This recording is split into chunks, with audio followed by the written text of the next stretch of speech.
Chicken chops ಹೇಗ್ ಮಾಡೋದು ಅಂತ ನೋಡೋಣ ಬನ್ನಿ. ಮೊದಲಿಗೆ ಗ್ಯಾಸ್ ಮೇಲೆ ಕುಕ್ಕರ್ನ ಇಟ್ಕೊಂಡಿದ್ದೀನಿ. ಕುಕ್ಕರ್ಗೆ ಒಂದು 4 ಟೇಬಲ್ ಸ್ಪೂನ್ ಆಗುವಷ್ಟು ಆಯಿಲ್ನ ಹಾಕೊಂಡಿದ್ದೀನಿ.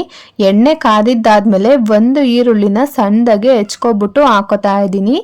ಈರುಳ್ಳಿ ಚೆನ್ನಾಗಿ ಹಸಿ ವಾಸನೆ ಹೋಗಿ ಬ್ರೌನ್ ಕಲರ್ ಬರಬೇಕು, ಅಲ್ಲಿವರೆಗೂ ಚೆನ್ನಾಗಿ ಫ್ರೈ ಮಾಡ್ಕೊಳ್ಳಿ. ಈರುಳ್ಳಿ ಫ್ರೈ ಮಾಡ್ಕೊಂಡಿದ್ದಾದ್ಮೇಲೆ ಚಿಕನ್ನ ಹಾಕೋಬೇಕಾಗುತ್ತೆ. ನಾನಿಲ್ಲಿ ತಗೊಂಡಿರುವಂತ ಚಿಕನ್ನು ಫಾರಂ ಕೋಳಿದು, ಬೇಗನೆ ಬೆಂದೋಗುತ್ತೆ. ಹಾಗೇನೆ 1 ಟೇಬಲ್ ಸ್ಪೂನ್ ಆಗುವಷ್ಟು ಕಲ್ಲುಪ್ಪನ್ನ ಹಾಕೋತಾ ಇದ್ದೀನಿ. ಸ್ವಲ್ಪ 1 ಟೇಬಲ್ ಸ್ಪೂನ್ ಆಗುವಷ್ಟು ಅರಿಶಿನ ಹಾಕೊಂಡು ಚೆನ್ನಾಗಿ ಮಿಕ್ಸ್ ಮಾಡ್ಕೊಳ್ಳಿ. 1-2 ನಿಮಿಷ ಹಾಗೇನೆ ತಟ್ಟೆ ಮುಚ್ಚಿ ಬಿಡಬೇಕಾಗುತ್ತೆ, ನೀಟಾಗಿ ಫ್ರೈ ಆಗುತ್ತೆ. ಎಣ್ಣೆನಲ್ಲೇ 1-2 ನಿಮಿಷ ಚೆನ್ನಾಗಿ ಫ್ರೈ ಮಾಡಿದ್ರೆ ಚಿಕನ್ನು ತುಂಬಾ ಚೆನ್ನಾಗಿ ಹಾರ್ಡ್ ಆಗಿ ಸಾಫ್ಟ್ ಆಗುತ್ತೆ. ಹಾಗಾಗಿ ಎಣ್ಣೆನಲ್ಲೇ ಸ್ವಲ್ಪ ಹೊತ್ತು ಫ್ರೈ ಮಾಡ್ಕೊಳ್ಳಿ. ನೋಡಿ, ಈ ರೀತಿ ಚೆನ್ನಾಗಿ ಮಿಕ್ಸ್ ಮಾಡ್ಕೊಂಡ್ಬಿಟ್ಟು ತಟ್ಟೆ ಮುಚ್ಚಿ 1-2 ನಿಮಿಷ ಬಿಡೋಣ.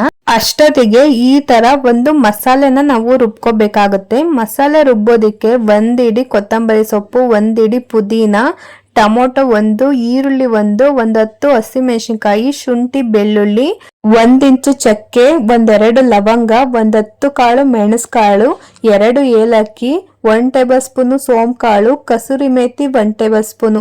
ಇಷ್ಟನ್ನು ಕೂಡ ಚೆನ್ನಾಗಿ ನುಣ್ಣಗೆ ಸ್ವಲ್ಪ ನೀರು ಹಾಕೊಂಡು ರುಬ್ಕೋಬೇಕಾಗತ್ತೆ. ರುಬ್ಬಿದ್ದಾದ್ಮೇಲೆ ನೋಡಿ, ಈ ರೀತಿ ಪೇಸ್ಟ್ ಆಗುತ್ತೆ. ಈ ಪೇಸ್ಟನ್ನ ಇವಾಗ ನಾವು ಡೈರೆಕ್ಟ್ ಆಗಿ ಕುಕ್ಕರ್ ಒಳಗೆ ಹಾಕೋಬೇಕಾಗತ್ತೆ. ನೋಡಿ, ಚಿಕನ್ನ 1-2 ನಿಮಿಷ ಬೇಯೋದಿಕ್ಕೆ ನಾವು ಇಟ್ಟಿದ್ವಲ್ಲ, ಅದು ಚೆನ್ನಾಗಿ ಬೆಂದಿರುತ್ತೆ. ಅಷ್ಟೊತ್ತಿಗೆ ನೋಡಿ, ಒಂದ್ಸಲ ಕೈ ಆಡಿಸ್ಕೊಬಿಟ್ಟು ನಾವು ರುಬ್ಬಿರೋ ಅಂತ ಮಸಾಲೆನ ಕುಕ್ಕರ್ಗೆ ಹಾಕೋಬೇಕಾಗತ್ತೆ. ನೀವು ಮಸಾಲೆ ಹಾಕಿದ್ಮೇಲೆ ಚೆನ್ನಾಗಿ ಬೇಯಿಸ್ಕೋಬೇಕಾಗತ್ತೆ. 5-10 ನಿಮಿಷದವರೆಗೂ ಚೆನ್ನಾಗಿ ಬೇಯಿಸ್ಕೊಳ್ಳಿ. ನಾವು ರುಬ್ಬೋದಿಕ್ಕೆ ಬರೀ ಹಸಿ ಈರುಳ್ಳಿ, ಹಸಿ ಟೊಮೊಟೊ ಎಲ್ಲ ಹಾಕಿರೋದ್ರಿಂದ ಅದು ಹಸಿ ವಾಸನೆ ಹೋಗ್ಬೇಕು, ಮಸಾಲೆಯಲ್ಲಿರುವಂಥ ಹಸಿ ವಾಸನೆ. ಹಾಗೆ ನೀವು ಚೆನ್ನಾಗಿ ಕುದಿಸ್ಕೋಬೇಕಾಗತ್ತೆ. ಇವಾಗ 5-10 ನಿಮಿಷದವರೆಗೂ ಚೆನ್ನಾಗಿ ಮುಚ್ಚಿಬಿಟ್ಟು ಕುದಿಯೋದಿಕ್ಕೆ ಬಿಟ್ಬಿಡೋಣ. 10 ನಿಮಿಷ ಆದ್ಮೇಲೆ ಈ ರೀತಿ ನೋಡಿ, ಮಸಾಲೆ ಎಲ್ಲ ಚೆನ್ನಾಗಿ ಬೆಂದಿರುತ್ತೆ.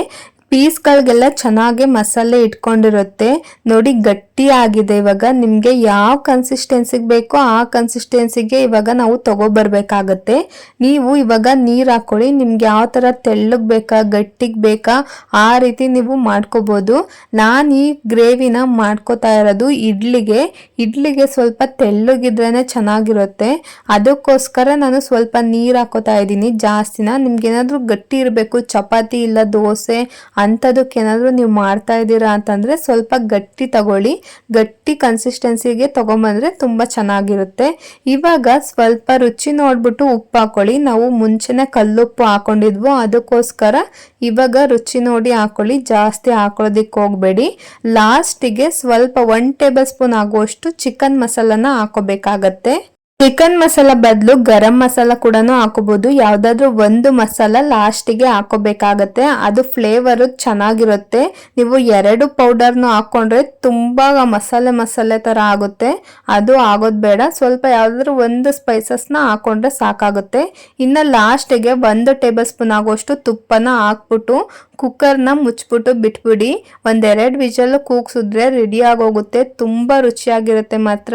ಈ ರೀತಿ ಒಮ್ಮೆ ರೆಸಿಪಿನ ಟ್ರೈ ಮಾಡಿ ನೋಡಿ, ನಿಮ್ಗೂ ಸಹ ಇಷ್ಟ ಆಗುತ್ತೆ. ಇವಾಗ 1 ಕುದಿ ಬರೋವರೆಗೂ ಚೆನ್ನಾಗಿ ಕುದಿಸ್ಕೊಳ್ಳಿ. 1 ಕುದಿ ಬಂದಿದ್ದಾದ್ಮೇಲೆ ಕುಕ್ಕರ್ನ ಮುಚ್ಬಿಟ್ಟು ಬಿಟ್ಬಿಡೋಣ. 1-2 ವಿಷಲ್ ಕೂಗಿದ್ರೆ ಸಾಕು, ರೆಡಿ ಆಗೋಗುತ್ತೆ ಚಿಕನ್ ಚಾಪ್ಸು. ತುಂಬ ರುಚಿಯಾಗಿರುತ್ತೆ ಮಾತ್ರ. ಇಡ್ಲಿ ದೋಸೆಗಂತೂ ಪರ್ಫೆಕ್ಟ್ ಆಗಿರುತ್ತೆ. ನೀವೇನಾದರೂ ಇಡ್ಲಿ ದೋಸೆ ಮಾಡ್ತೀರಾ ಅಂತಂದರೆ ಈ ರೆಸಿಪಿನ ಒಮ್ಮೆ ಟ್ರೈ ಮಾಡಿ, ನಿಮಗೂ ಸಹ ತುಂಬ ಇಷ್ಟ ಆಗುತ್ತೆ. ನೋಡಿ ಎಷ್ಟು ಚೆನ್ನಾಗಿ ಬಂದಿದೆ ಅಂತ. ಈ ರೆಸಿಪಿ ನಿಮ್ಗೆ ಇಷ್ಟ ಆಯ್ತು ಅಂದರೆ ಲೈಕ್ ಮಾಡಿ, ಶೇರ್ ಮಾಡಿ, ನನ್ನ ಚಾನಲ್ನ ಸಬ್ಸ್ಕ್ರೈಬ್ ಮಾಡ್ಕೊಳ್ಳೋದಂತೂ ಮರಿಬೇಡಿ. ಡೈಲಿ ರೆಸಿಪೀಸ್ ವಿಡಿಯೋಸ್ನ ಅಪ್ಲೋಡ್ ಮಾಡ್ತಾನೆ ಇರ್ತೀನಿ. ಮೊದಲು ನಿಮಗೆ ಸಿಗುತ್ತೆ, ನನ್ನ ಚಾನಲ್ನ ಫಾಲೋ ಮಾಡ್ತಾ ಇರಿ. Thank you.